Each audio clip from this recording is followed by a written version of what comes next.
find a good Optimus Prime in 2023. I mean, a good Optimus Prime like this.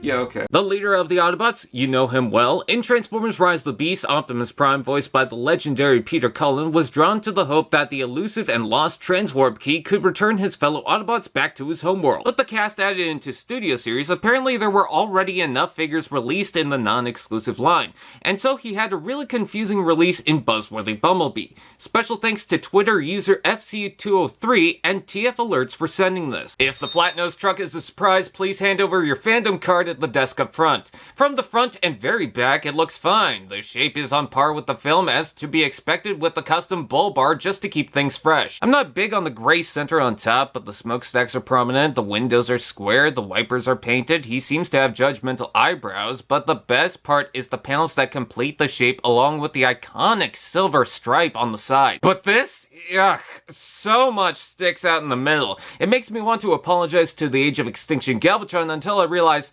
nah, that one's still pretty bad.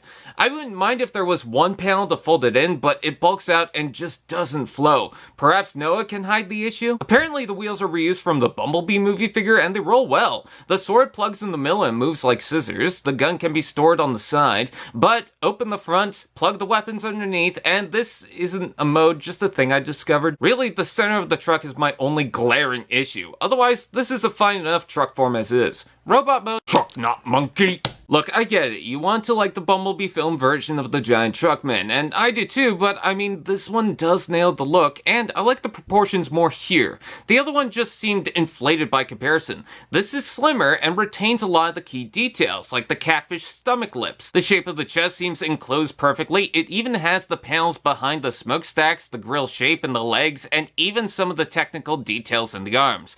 The back does a similar thing to the Bumblebee figure, but the red paint over the blue looks weird. Some things could be painted better, but keep in mind there's a budget. Along with the body, the head seems slimmer too, but keeps the core elements that connect it to the Travis Knight film. Though, I'm not seeing the weird cat mouth. Did someone say, ball jointed head, rotation, shoulders out and in, forward to back, rotation below, double elbow, wrist sway, rotation, waist rotation, hips out and in, forward to back, rotation below, knee bend, foot tilt, and ball joint. While he can pull off some impressive poses, there's issues. The shoulders are very awkward. I often have to rotate the intersection and pop out the back just to get it to look good. He can pose, it's just hard for him to do the YMCA. I also broke the ball socket joint in the foot trying to move it. I will say it is smart to have the off-centered hip joint to move past the waist. That's an IQ I'd like to reach, even if the filmmakers couldn't do that. Just be careful the hip skirts don't launch themselves into oblivion. Despite the flaws, he can look really good if you manage it, including the false ab crunch. Doesn't lock in, but I use it often. I'm gonna say it, he's sexy. Damn, boy!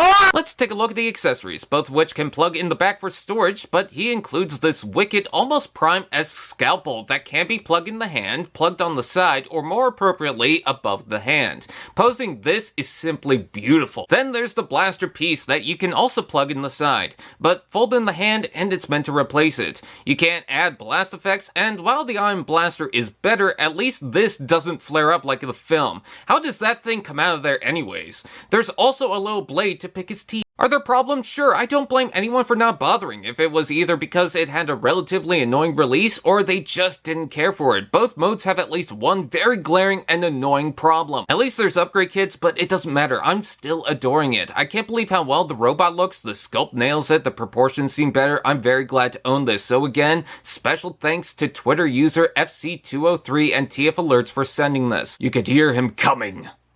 For your face! Allspark TV. Now that's just prime.